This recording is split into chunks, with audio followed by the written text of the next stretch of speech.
Hello guys! Magandang hapon po sa lahat. Good afternoon everybody! Papakita ko sa inyo guys ang routine ko every afternoon kung bakit ko busy. Magpapakain na naman ako ng mga stray cats.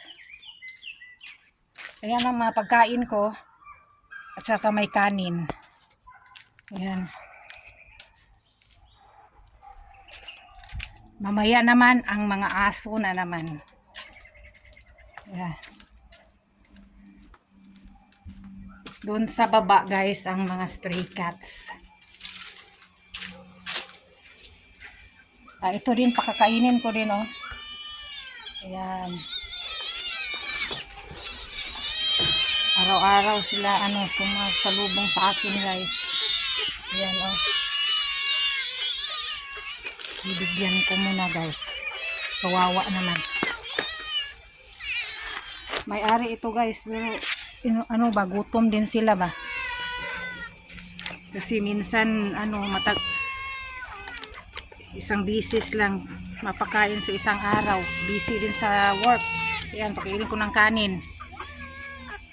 At saka bigyan ko rin ng kurupoks.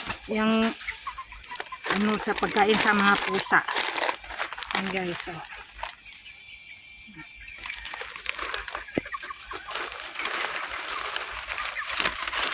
Kailangan kong bantayan guys. Ang dami ding mga manok.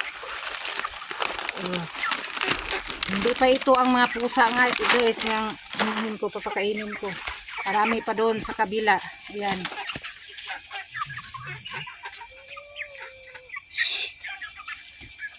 Ang dami nila guys.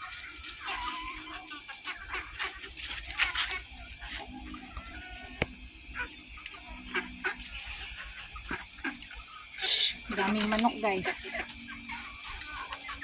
Pag hindi ko bantayan guys, hindi makakain ng mga pusa guys. Ang mga manok nang magkain. Ayan.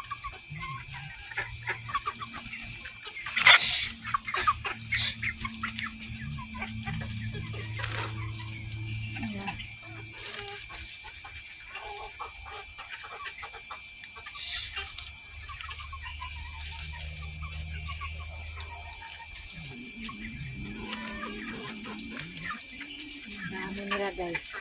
1, 2, 3, 4, 5, 6. 6 sila dito.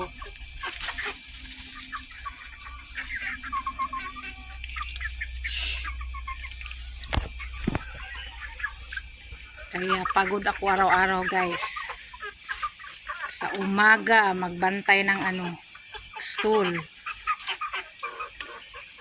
Sa hapon naman magpapakain ng mga pusa at saka aso. Asong ligaw, pusang ligaw. Mayroon pa doon sa bahay pag uwi ko guys.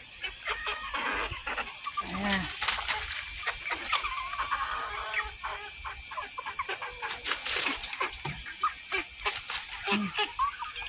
Dami pang manok.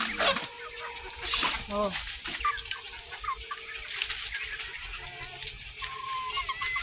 Bibigyan ko na lang sila ulit mamaya guys. Punta muna ako doon sa kabila.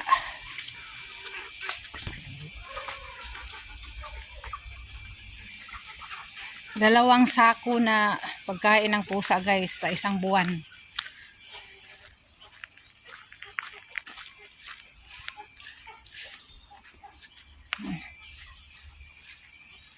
Dito Chile.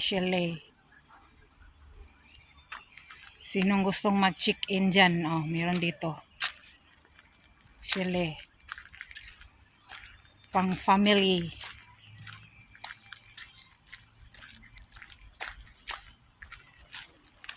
May aso pa isa. Tuta.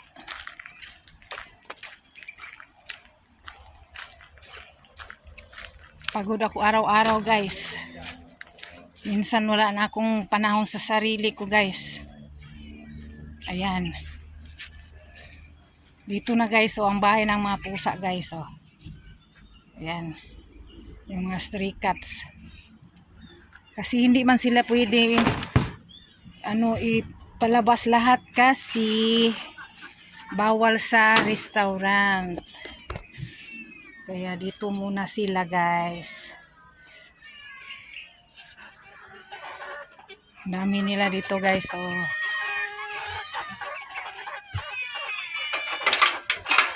Tireng! Meron pa dito. Dami nila guys. Mga stray cats. Okay guys, magpapakain muna ako guys ha. Thank you for watching. Ayan. Thank you for watching guys. Pakain muna. Busy muna ang lola. Bye.